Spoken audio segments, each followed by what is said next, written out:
Здравейте, приятели! Днес ще направим апдейт на системата. Това е втора стъпка от базова техническа поддръжка. Имаме WordPress вебсайт на разположение. Виждаме, че трябва да обновим самият WordPress. Имаме разширения, които трябва да бъдат обновени. Тук също да погледнем какво имаме да правим. Важно е да поддържаме системата в последните версии на функциите, за да работи правилно и да е защитена от хакерски атаки. Така. И сега ще направим на живо един апдейт. След като сме преминали през първа стъпка и сме направили бекъп, може да погледнете в предишното видео за малки сайтове, как може да правите бекъп. Тук имаме един, който може да изтрием. И да запазим този бекъп на своя компютър, за да сме спокойни, че имаме резервно копие, ако сайта се счупи по време на апдейт и искаме да върнем последната работеща версия. Така, сега може да преминем към разширенията и да започнем да ги апдейтваме. Тук имаме системни съобщения, които искаме да изчистим и така да имаме повече пространство. Така, че тук не си виждам нещата. Сега аз искам да кажа, че съм дала 5 звезди, въпреки че не съм, за да ми изчезне това съобщение.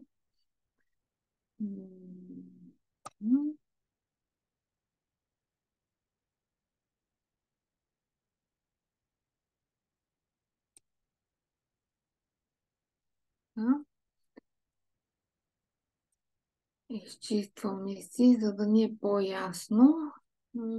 Добре, тук в WooCommerce това е електронен магазин. Обновени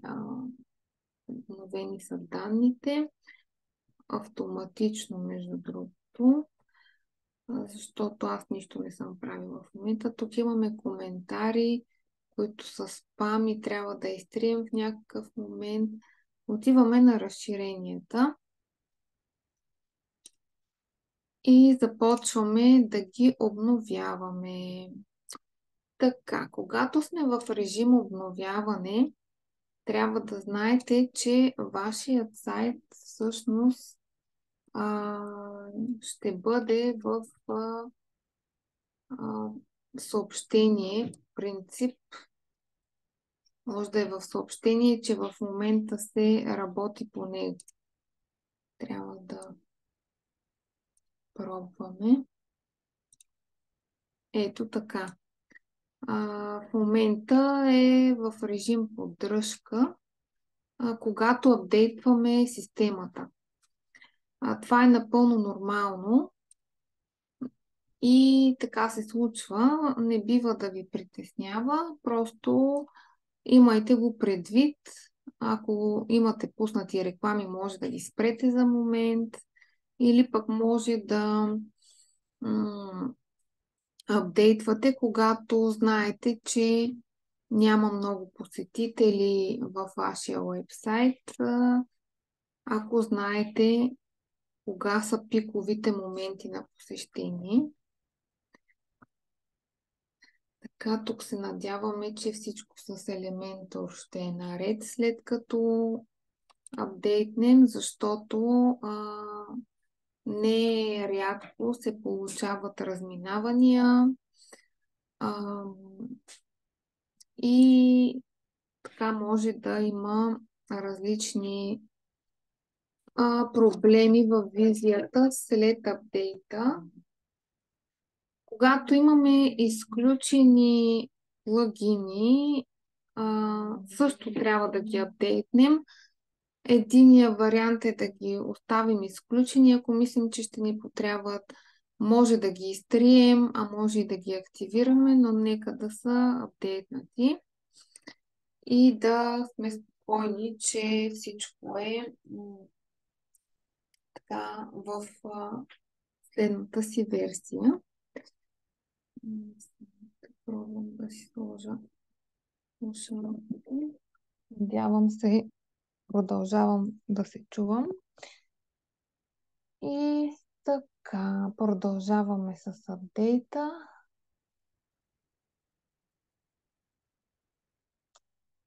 Когато сме направили своя бекъп, дори да се щупи нещо, имаме спокойствието, че можем да си върнем предишната версия, което е много важно, защото ние не можем да предвидим дали всичко ще е наред. Естествено, най-добрият вариант е всичко да е наред и най-вече сайта да работи както до момента. Тоест, след апдейта очакваме да няма видима промяна, размествания, проблеми и така нататък на сайта. Просто да си изглежда както до момента. Това е най-добрият резултат и да работи технически изправно, разбира се. Виждате колко различни функции има един уебсайт, като за всеки сайт те са индивидуално подбрани и всеки програмист може да разработи собствени функции на WordPress. Може да използваме безплатни и платени такива. Понякога се случва различни дизайни да не сработват с различни плагини или разширения. Това е нормално. Просто подбираме тези, които са в най-добра симбиоза помежду си, за да работи цялостно нашият уебсайт. Всички тези функции са разработени от отделни компании, както виждате. Така че понякога се получават конфликти или пък не може да сработят заедно според очакваното. Така, сега след като всички разширения са апдейтнати, можем да отидем в WordPress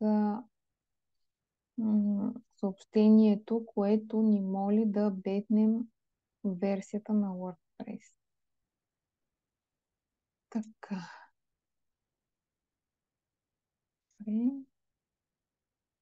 Не искаме тук да... Сега. Ето, винаги съветват, че е важно да направите резервно копие на базата данни и файловете. Именно това е архив на сайта или бекъп.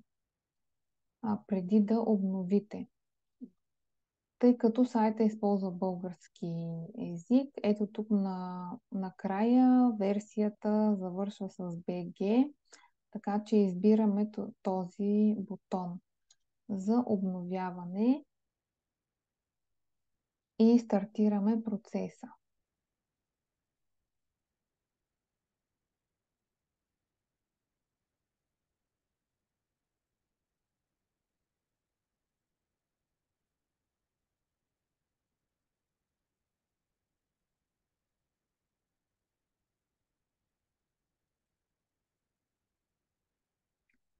По време на процеса виждаме съобщения, които излизат.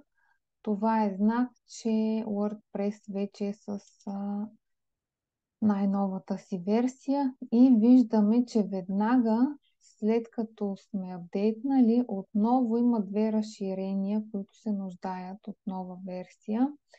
Това е защото е апдейтнат целият WordPress и това явно се отразява и на разширенията. WooCommerce е функцията, която е основата на онлайн магазин в WordPress.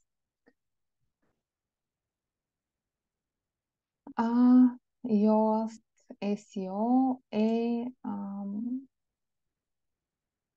по лични впечатления най-ефективният инструмент за оптимизация за търсачки на сайта. И така, сега всичко до момента, което направихме, не трябва да дава отражение, не трябва да има промяна в уебсайта.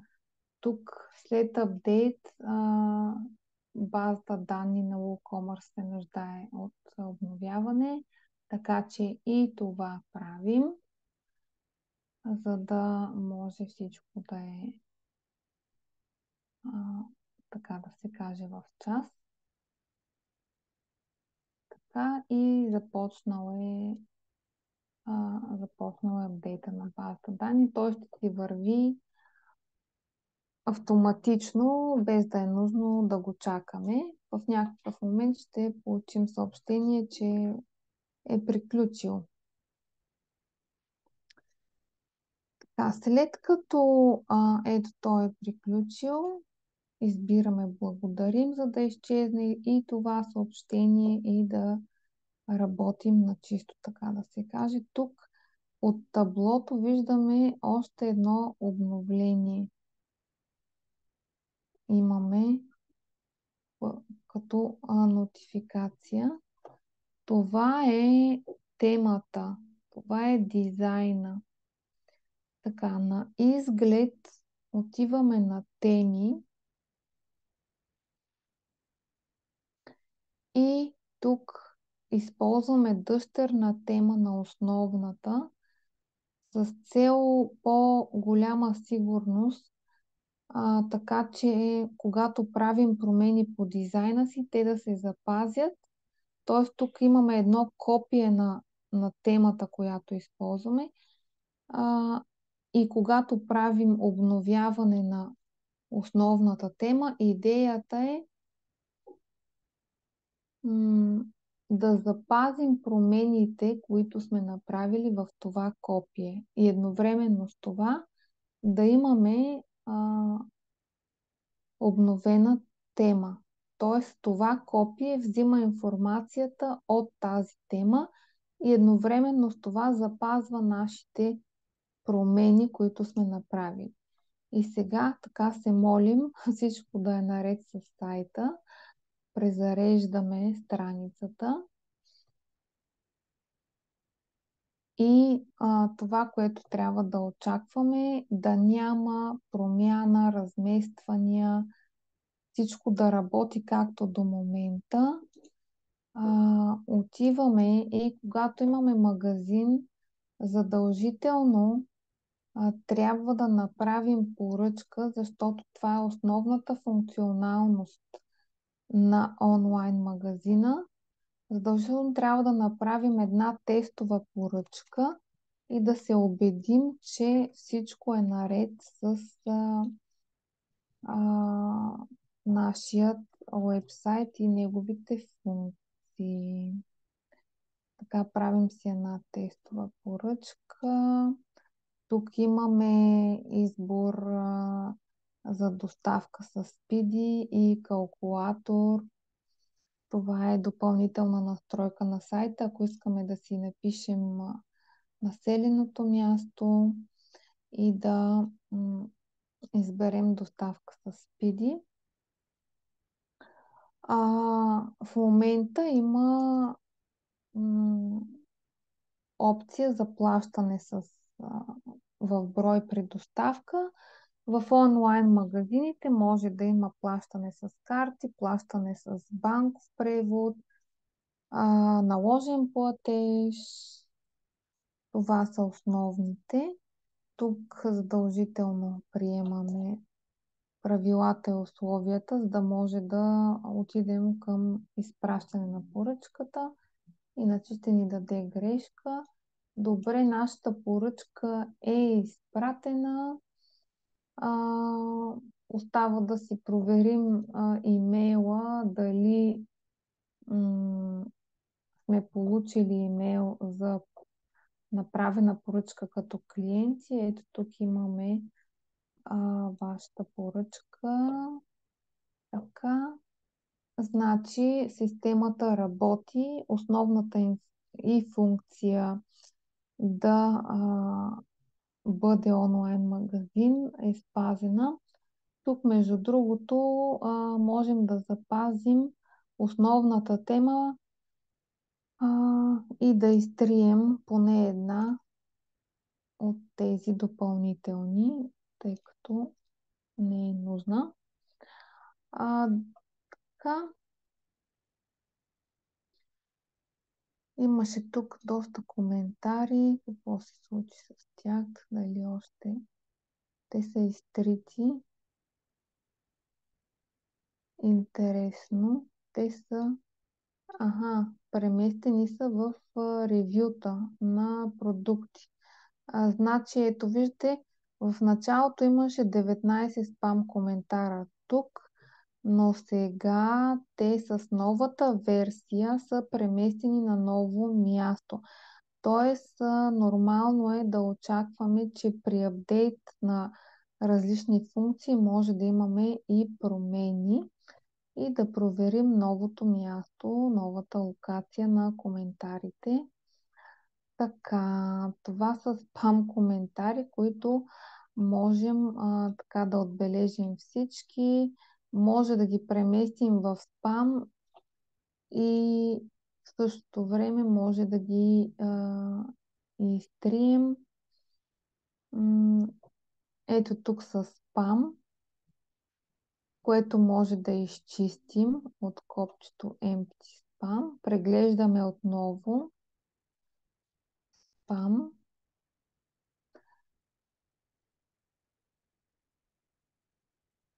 И отиваме в кошчето. Преглеждаме набързо какво е изпращано. Когато има отворени форми за коментар, освен коментарите на хората, които пазаруват, е много вероятно да има и спам коментари. Може да се сложи допълнителна защита за това.